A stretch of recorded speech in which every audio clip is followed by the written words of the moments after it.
नमस्कार दोस्तों, कैसे हैं आप लोग। उम्मीद करता हूं आप लोग बहुत अच्छे होंगे और आपकी तैयारी बहुत अच्छे से चल रही होगी।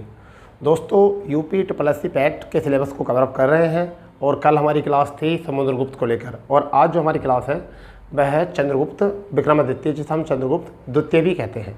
और हम कोशिश कर रहे हैं कि पूरे सिलेबस को आपको एग्ज़ाम से पहले ही कवर किया जाए, और ये क्लास हमारी डेली रात को 8 बजे आपको उपलब्ध होती है आपके इसी प्लेटफॉर्म पर। तो जिन भाइयों ने अभी तक चैनल सब्सक्राइब नहीं किया है और पहली बार देख रहे हैं, वो प्लेलिस्ट पर जाकर सारी वीडियो देख लें और चैनल को उसी के साथ साथ सब्सक्राइब कर लें।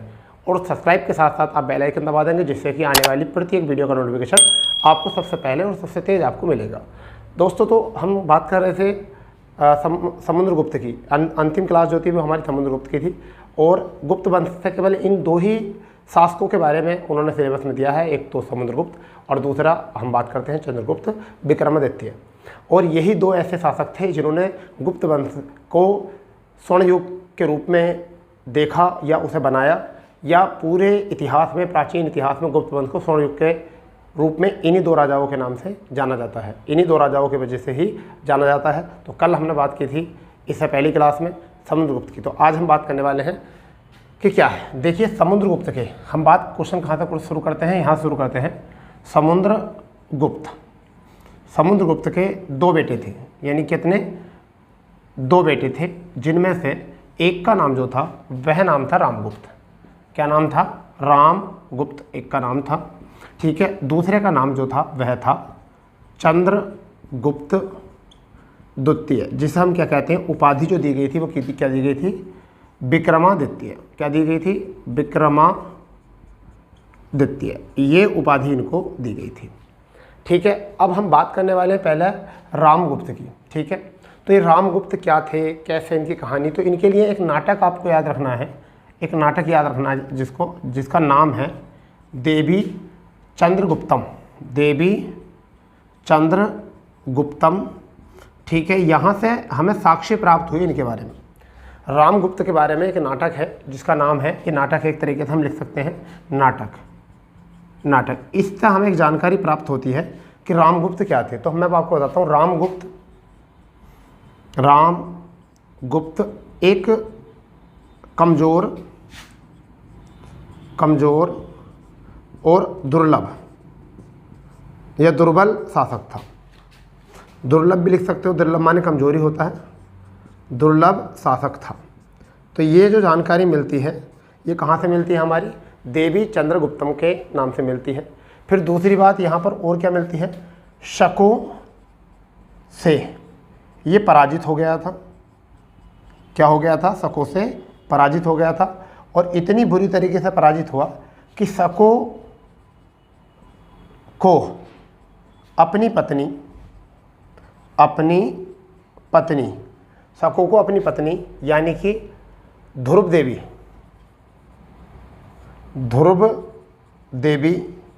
देने के लिए तैयार हो गया था। देने के लिए क्या हो गया था? तैयार। तो बात कर रहे हैं यहाँ से किसकी? समुद्रगुप्त की। दो पुत्र थे, एक का नाम था रामगुप्त और दूसरे का नाम जो था वो था चंद्रगुप्त द्वितीय। अब चंद्रगुप्त द्वितीय को उपाधि मिली थी विक्रमादित्य की, ठीक है। अब इससे आगे बात करते हैं, विक्रमादित्य बाद में पढ़ते हैं। उससे पहले एक कमजोर शासक रामगुप्त को पढ़ते हैं कि कैसे शासक बना। ये इनका बड़ा बेटा था, समुद्रगुप्त का बड़ा बेटा, ठीक है। जबकि ये इनका क्या था? छोटा बेटा था। यानी कौन? आपका चंद्रगुप्त द्वितीय, ठीक है।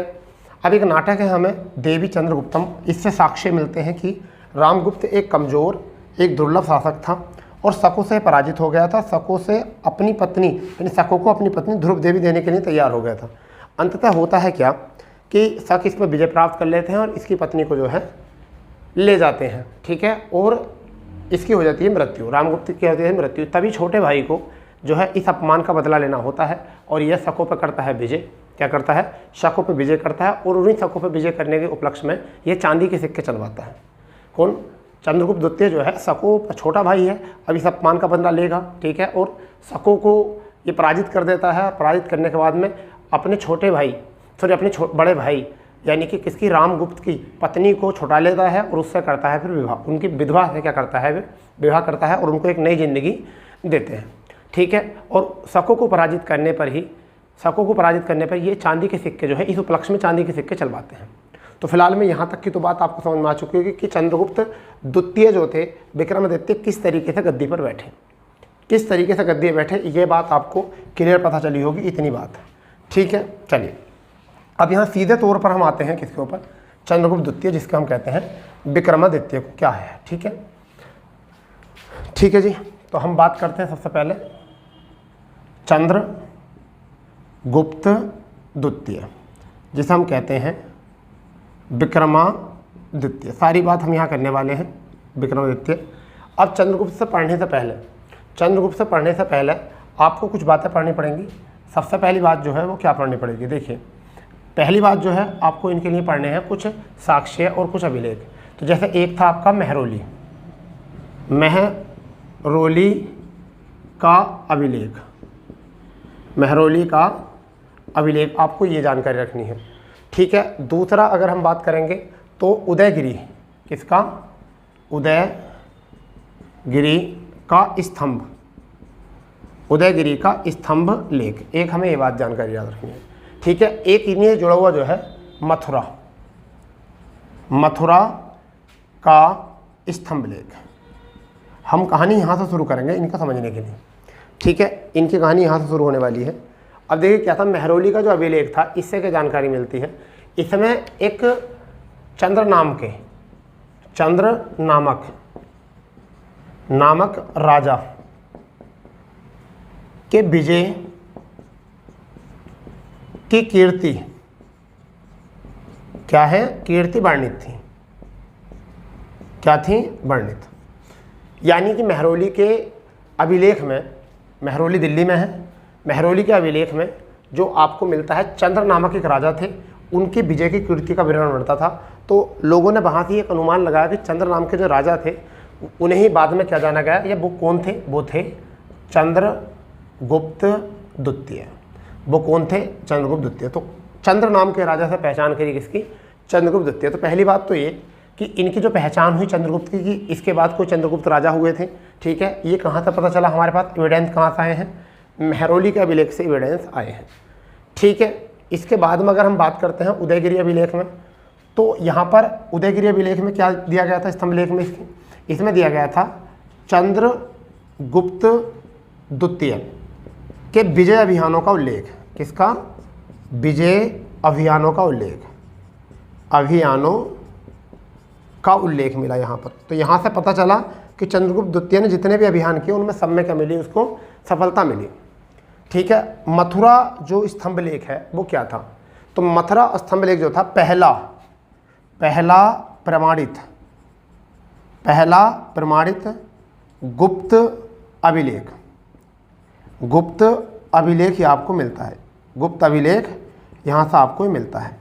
यानी कि पहला, यहाँ से 3 क्वेश्चन बनेंगे कि चंद्रगुप्त द्वितीय की विजय की कीर्तियों का वर्णन जो है वो कहाँ पर है, वो है आपका महरौली का अभिलेख से। यानी कि वो चंद्रगुप्त के नहीं था, वो राजा चंद्र के था, जिससे पहचान होती है वो चंद्रगुप्त द्वितीय ही होगा।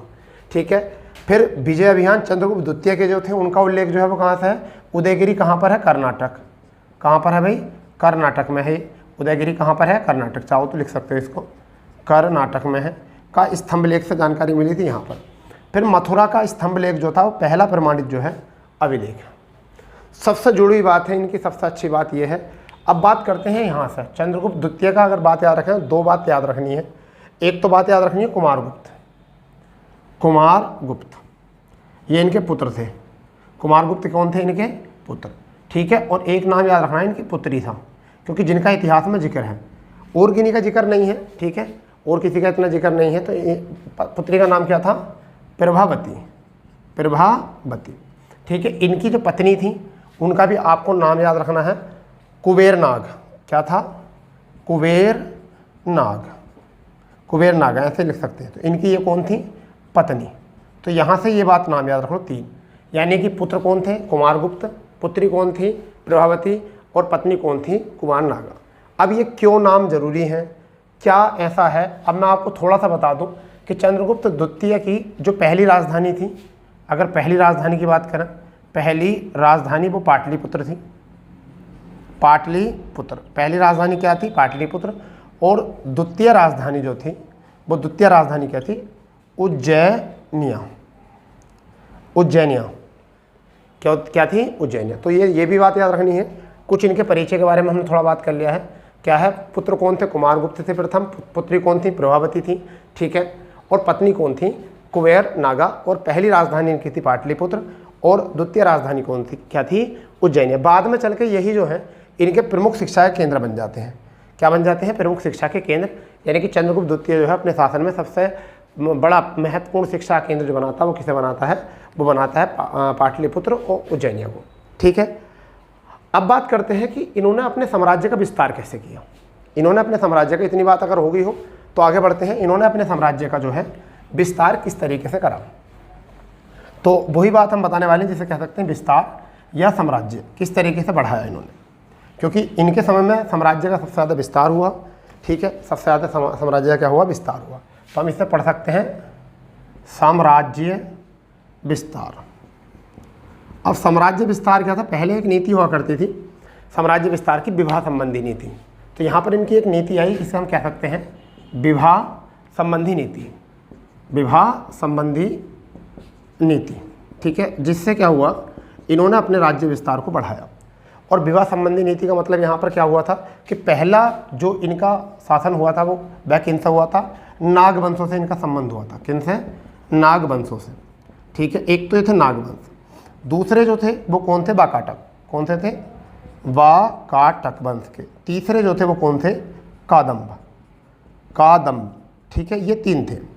इन तीन से ही इन्होंने विवाह संबंध की नीति अपनाकर और क्या बनाया? अपना राज्य विस्तार किया। ठीक है। यहाँ पर अगर बात करते हैं नाग वंशों से, तो नाग वंशों से क्या करा? नाग वंशों की राजकुमारी थी, राजकुमारी।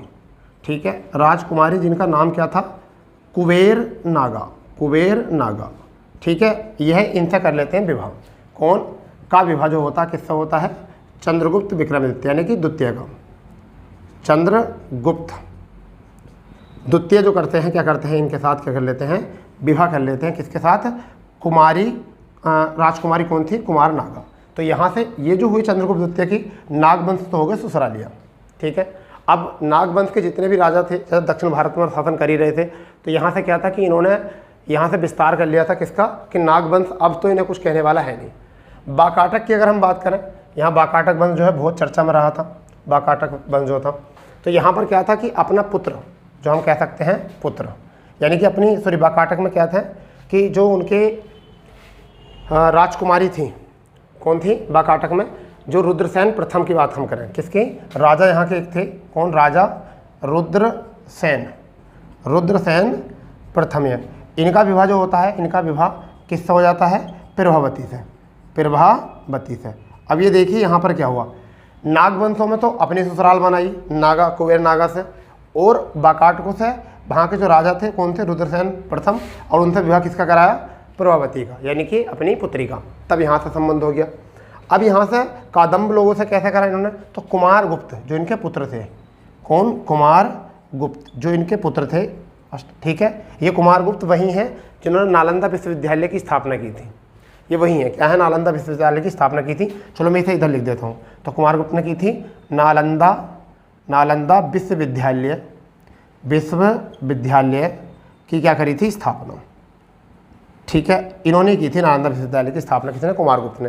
तो कुमारगुप्त का जो विवाह होता है, कुमारगुप्त का जो विवाह होता है वो यहाँ के एक शासक थे जिनका नाम है काकुत्स बर्मन। काकुत्स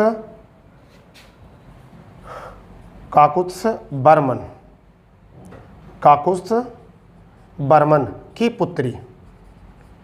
यहाँ के एक राजा थे काकुत्स बर्मन की पुत्री के साथ इनका विवाह हो जाता है। और इसी तरीके से जो है इन्होंने अपने साम्राज्य का विस्तार करा और 3 वंशों को जो है अपने अधिकार में ले लिया। एक तो नाग वंशों को, वाकाटक वंश और कादम्ब वंश को। नाग वंशों में अपनी शादी की, और किससे की? वहाँ की राजकुमारी कुमार नागा से। वाकाटक में राजा रुद्रसेन प्रथम से अपनी पुत्री का विवाह कराया, प्रभावती का। ठीक है। जबकि कादम्ब से अपने कुमारगुप्त अपने पुत्र का विवाह कराया वहाँ के एक राजा थे काकुत्स बर्मन की पुत्री से। ये कुमारगुप्त वही हैं जिन्होंने नालंदा विश्वविद्यालय की कराई थी, स्थापना कराई थी। ठीक है। चलिए इतनी बात यहाँ से हो चुकी है। ठीक है। अगर हम यहाँ और भी बात समझें इनके बारे में कि राज्य विस्तार हो चुका है, राज्य विस्तार हो चुका है। अब बात आती है ये कि इनके समय में ब्राह्मण धर्म का जो था वो क्या था आपका, ऐसा मान के चलिए चरम उत्कर्ष था। यानी कि ब्राह्मण धर्म का, अगर हम बात करें ब्राह्मण धर्म का चरमोत्कर्ष,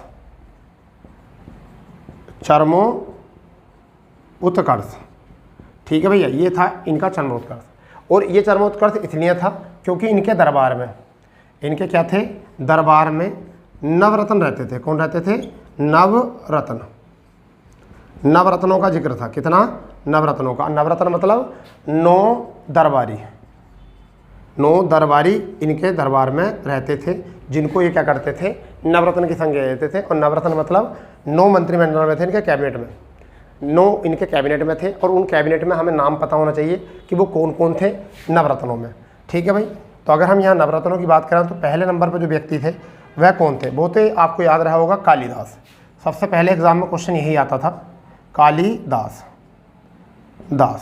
ठीक है, तो ध्रुव स्वामिनी जो है तुम्हें पता ही है किसकी लिखी हुई है, कालिदास की है। तो ध्रुव कौन थी, यानी कि चंद्रगुप्त द्वितीय की जो पत्नी थी, विधवा पत्नी थी, समझ गए नहीं, जो रामगुप्त की पत्नी थी जिनसे उन्होंने विवाह किया था उनकी। जबकि इनकी जो अपनी मर्जी से विवाह हुआ था वो किससे हुआ था, कुंवार नागा से हुआ था, समझ गए नहीं, कुंवार नागा से। जबकि इन्होंने विधवा को जीवन यापन अच्छा कराने के लिए, उसको ज़िंदगी अच्छी तरीके से गुजर बसर हो जाए, जिस वजह से उन्होंने अपनी भाभी से विवाह कर लिया था, जिसका नाम था, क्या था उसका नाम, उनका नाम था ध्रुव स्वामिनी। उसी के ऊपर जो है इन्होंने क्या लिखी थी, कि पुस्तक लिखी थी, नाटक लिखा था ध्रुव स्वामिनी। ये वही है कालिदास, उसी बात पर लिखा गया था। ठीक है, दूसरे आपने नाम सुना होगा धनवंतरी।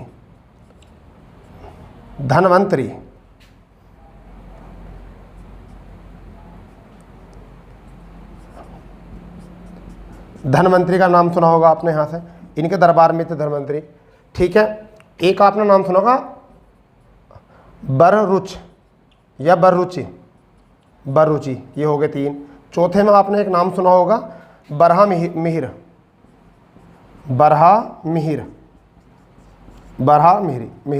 5वें में आपने नाम सुना होगा आपने घट करपण। ठीक है, 6ठे में आपने नाम सुना होगा आपका, एक नाम थे बेताल भट्ट।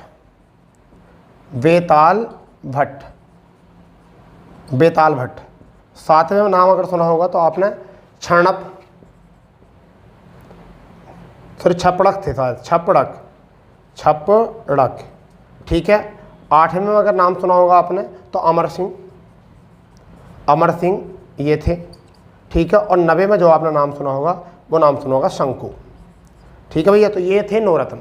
इनके जो ये थे वो कौन थे, ये 9 रत्न थे जो इनके दरबार में रहते थे, जिन्हें नवरत्नों की संख्या दी गई थी। यानी कौन कौन थे वो कालिदास थे, धन्वंतरी थे, बररुचि थे, बरहा मिहिर थे, और घट करपड़ थे, बेताल भट्ट, ठीक है, छपड़क थे, अमर सिंह और शंकु, ये थे नवरत्न। यहाँ से कई बार एग्जाम में क्वेश्चन आता है, निम्न में से कौन चंद्रगुप्त द्वितीय के दरबार में नहीं था, ये नवरत्नों में शामिल नहीं था। ऐसा क्वेश्चन बहुत आता है और आपको एक आध मिस मकलेगा मिस। तो ये तो सब भारत के, ये नवरत्न जो थे भारत के थे। इनमें एक जिक्र जो आता है, इनमें इनके समय में इनके दरबार में, इनके ही दरबार में एक चीनी यात्री आया था। कौन आया था, चीनी यात्री, जिसका नाम हम कह सकते हैं फाहियान। क्या था नाम, फाहियान इनके दरबार में आया था। कई बार एग्जाम में क्वेश्चन आता है हर्षवर्धन और फाहियान को लेकर। ठीक है, हर्षवर्धन के शासनकाल में आया था हिंगशांग, तो क्वेश्चन आता कि हिंगशांग किसके दरबार में आया था, तो वो तो आता है हर्षवर्धन के। ऐसे ही यहाँ पर क्वेश्चन आता है कि फाहियान किसके दरबार में आया था, तो वो आता है चंद्रगुप्त द्वितीय के। ठीक है, ये आरओ में क्वेश्चन पूछा गया था। ठीक है, आरओ में क्वेश्चन पूछा गया था। अब बात करते हैं कि फाहियान ने किस तरीके से भारत का मतलब वर्णन किया था।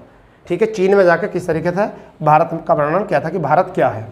ठीक है, क्योंकि जब ये लोग विदेश से आते थे, ठीक है, तो इन्होंने भी बहुत शहरों में उस समय बहुत प्रांतों में जो है यात्रा की थी, शिक्षा ग्रहण की थी।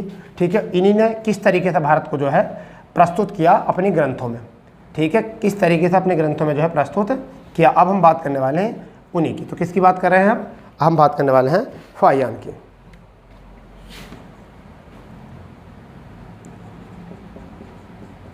फाहियान की बात करने वाले हैं।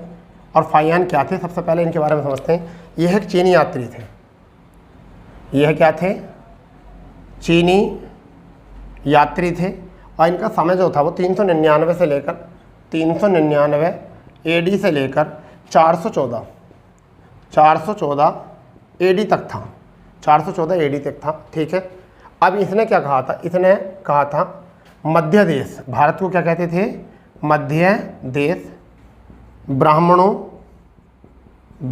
का देश है। इसने ये कहा था, क्या है ये, ब्राह्मणों का देश है। फिर यहाँ पर लोगों को या लोग, यहाँ पर लोग जो हैं वो क्या है, सुखी हैं, लोग सुखी हैं, संपन्न हैं। ठीक है, ये बात इन्होंने कहा था, लोग सुखी हैं, संपन्न हैं। और यहाँ लोगों को मृत्युदंड नहीं मिलता, मृत्युदंड नहीं है। इन्होंने ये भी कहा था, क्या नहीं है, मृत्युदंड नहीं है। जैसा, जबकि कैसा है, आर्थिक दंड है। कैसा है, आर्थिक दंड है, आर्थिक दंड दिया जाता है, आर्थिक दंड दिया जाता है। ठीक है, किसी भी जीवित प्राणी की हत्या नहीं की जाती, हत्या नहीं की जाती। ये भी यहाँ बोला, किसी भी प्राणी की हत्या नहीं की जाती है। ठीक है, फिर यहाँ पर मांस, मदिरा, ठीक है, प्याज, लहसुन का सेवन नहीं होता, सेवन नहीं, ये भी इन्होंने कहा था कि सेवन नहीं होता। ठीक है, अब इन्होंने यात्रा कहाँ की थी, इन्होंने यात्रा की थी कपिलवस्तु की, इन्होंने बोध गया की भी करी थी, बोध गया की, नालंदा की भी करी थी, यानी बोध गया और वैशाली, श्रावस्ती यानी कि राजगृह, वैशाली, ठीक है, कपिलवस्तु हो गई, आदि की यात्रा करी इन्होंने, आदि की इन्होंने यात्रा करी। और अपने चीनी ग्रंथों में इन्होंने क्या कहा, अपने ग्रंथों में भारत को चीनी ग्रंथों में क्या कहा, चीनी ग्रंथों में भारत को इन्होंने एक नाम दिया जिसे हम कहते हैं येन तू, ये कह कर पुकारा इन्होंने, इसे क्या कहकर पुकारा, येन तू। ठीक है, चीनी ग्रंथों में। तो एक बार फाहियान के बारे में समझ लेते हैं। फाहियान क्या थे, चीनी यात्री थे और 399 AD से 414 AD तक ही आए थे। ठीक है, मध्य देश, ब्राह्मणों का देश बताया इन्होंने, यानी भारत जो है वो किनका देश है, ब्राह्मणों का देश है। उन्होंने बताया अपने ग्रंथों में लोग सुखी हैं, लोग संपन्न हैं, यहाँ लोगों को मृत्युदंड नहीं दिया जाता, साथ ही साथ यहाँ आर्थिक दंड दिया जाता है। ठीक है, किसी भी जीवित प्राणी को जो है हत्या नहीं की जाती। यहाँ मांस, मदिरा, प्याज, लहसुन का सेवन नहीं होता। ठीक है, जबकि इन्होंने यात्रा कहाँ की, कपिलवस्तु, बोध गया, नालंदा, राजगृह, वैशाली, एक और जगह थी श्रावस्ती, यहाँ भी इन्होंने यात्रा की थी, श्रावस्ती आदि जगह की यात्रा की। और अपने चीनी ग्रंथों में भारत को क्या लिखा, चीनी हो, क्या कहा गया, सॉरी ये नहीं हो, ये कहा गया। तो ये था हमारा किसका, चंद्रगुप्त विक्रमादित्य का इतिहास। इतने से ही आपके पैट में आएगा, जबकि आपसे अलग अलग क्वेश्चन पूछे जा सकते हैं, यहाँ पर आपके की पॉइंट बना कर पूछा सकते हैं। ठीक है, जबकि अंतिम जो यहाँ के शासक थे वो कौन थे, विष्णुगुप्त थे, यानी गुप्त वंश के अंतिम शासक जो थे वो कौन थे, विष्णुगुप्त। अगर इतना पूछ लिया जाए तो ठीक है, फिलहाल में इससे ज़्यादा नहीं पूछेगा आपके पैट में, क्योंकि आपके पैट के सिलेबस के अनुसार चल रहा है। ठीक है, तो हमारा जो आज का टॉपिक है वो चंद्रगुप्त विक्रमादित्य था, और उसके लिए केवल इतनी जानकारी पर जो है हम अपनी वाणी को विराम देते हैं। ठीक है, तो नए क्लास, नए सेशन के साथ मिलते हैं अपने प्लेटफॉर्म पर। अगर सेशन में मज़ा आया है तो दोस्तों को ज़्यादा से ज़्यादा शेयर करें, ठीक है, और लाइक करें, सब्सक्राइब करें। मिलते हैं नेक्स्ट